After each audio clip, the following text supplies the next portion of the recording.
All diseases are from nerves, from stress. Every person has stress and it is impossible to avoid it. Life sometimes gives you some situations for which you are not ready. So there is always stress, accordingly, there will always be diseases. It's a vicious circle. And especially when a person is told not to be nervous, he starts to get annoyed, pissed off. So friends, those who will watch this video to the end today will learn to turn your stress into a companion, a friend, a comrade, so that it is a resource, an energy that leads you forward in life, not destroying you from inside. You are on the channel Psychosomatics on Fingers, and Vadym Sanzharov is with you. Here everything is about health and psychosomatics. Subscribe, put notifications. Dear friends, I have prepared a gift for you, very useful for your health. It's a checklist how to get out of a stressful situation so that then this stress does not turn into a disease. There are step-by-step instructions, 1, 2, 3, 4. There will be a link right below this video. Go to it, take advantage of it. My gift is for you. And let's start from the very beginning. What is stress? Well, if it is so bad, let us cut it off. Let us remove it. Let us never have this stress, and we will always be healthy, happy, good, right? Let's go back a little bit and think about our smaller brothers and remember the hare and the wolf. It'll make sense. The hare runs out into the clearing and the wolf runs at him. It's stressful for him. He urgently needs to survive. He has his resource activated. He has a rapid heartbeat. He has all the resources in his body activated. He quickly runs away, runs to his burrow, escapes.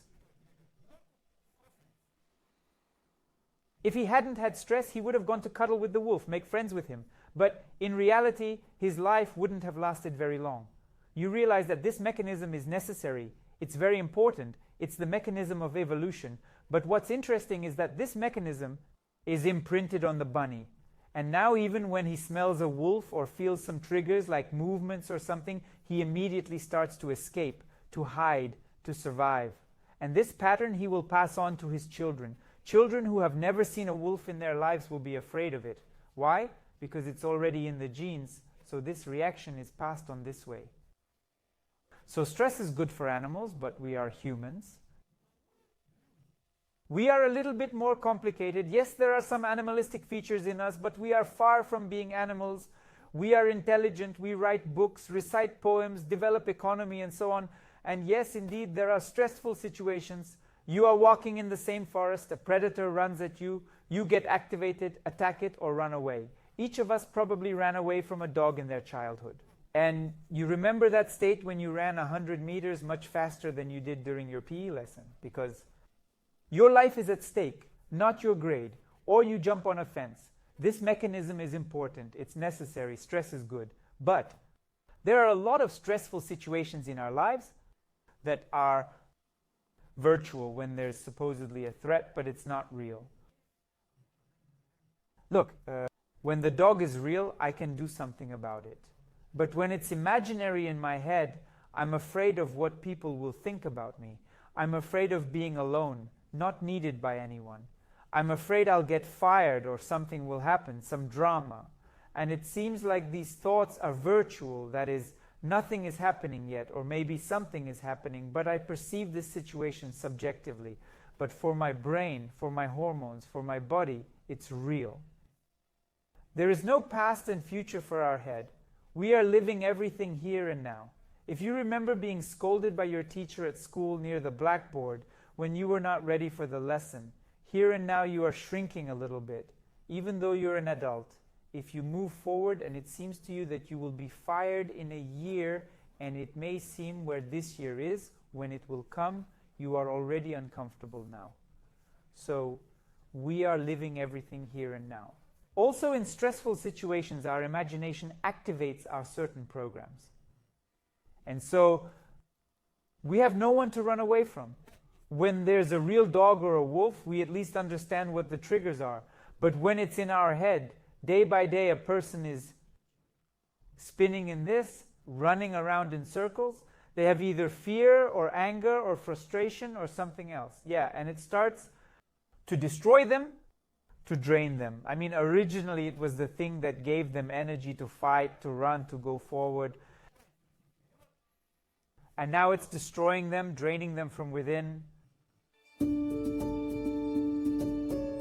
What kind of situations from life can it be? For example, a girl has a resentment towards her parents.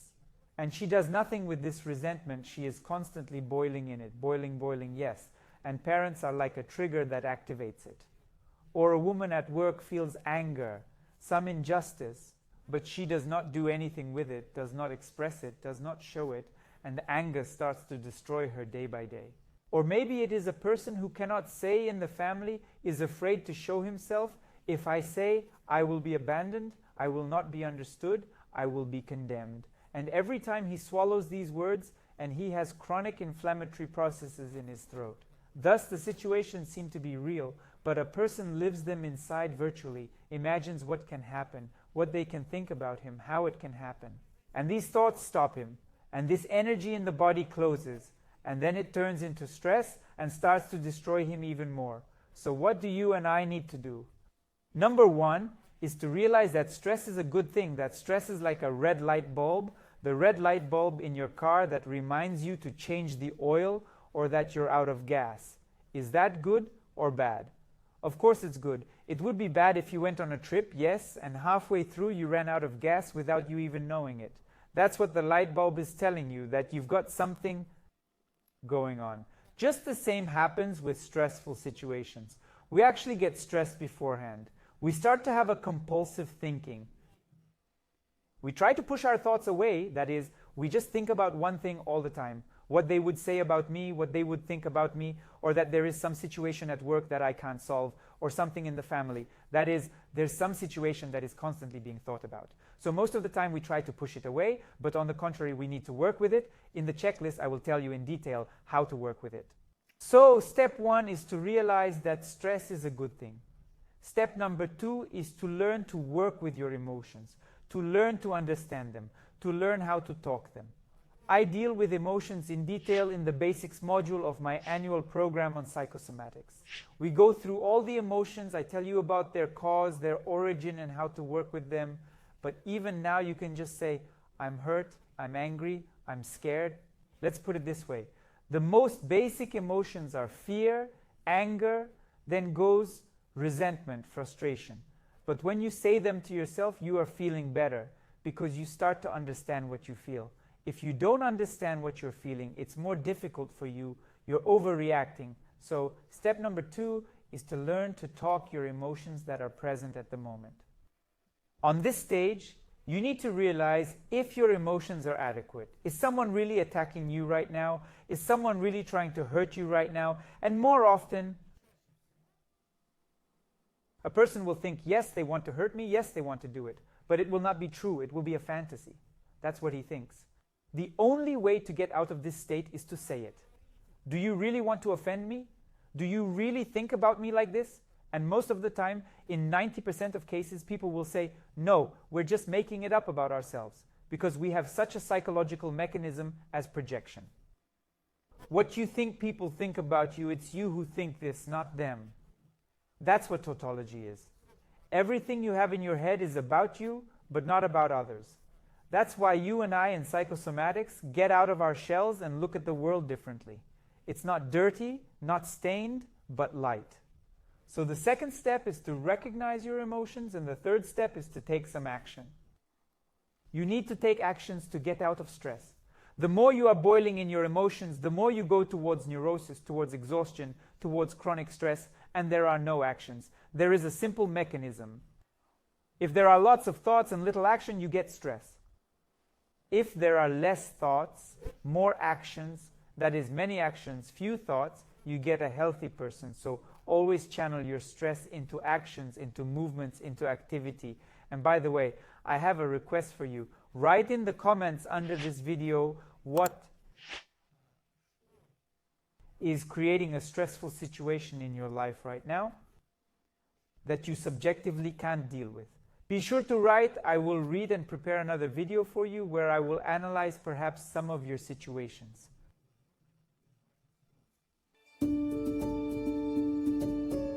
And now let's summarize. Friends, stress is a good thing.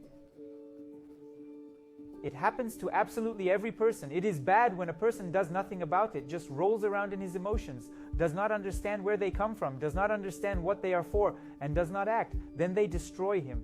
When he starts to work with it, emotions come out and they open up new doors, new ways of understanding himself. Because stress is always a step higher to development, to new feelings, to new understanding. Therefore, friends, health is available to absolutely everyone. You just need knowledge. You just need to learn how to work with yourself. And I remind you that there is a very useful checklist waiting for you here. Go, use it, and be healthy. Your guide to a healthy future is Vadym Sanzharov.